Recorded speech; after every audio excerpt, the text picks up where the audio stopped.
দল এখন হিজলা দলে পরিণত হয়েছে।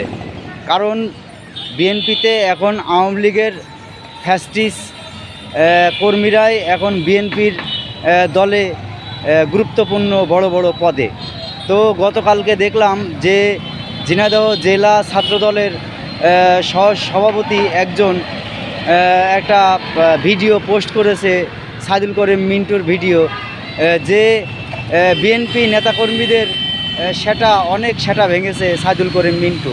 তো বাস্তবেও আমরা দেখতে পাচ্ছি যে বিএনপি দলে আওয়ামী লীগের নেতাকর্মীরা গুরুত্বপূর্ণ বড় বড় পদে রয়েছে। তারাই এখন তাদের ইঙ্গিতে, তাদের ইন্ধনেই এখন বিএনপি নেতাকর্মীরাই দিয়েই বিএনপি নেতাকর্মীদেরকে সেটা ভাঙছে।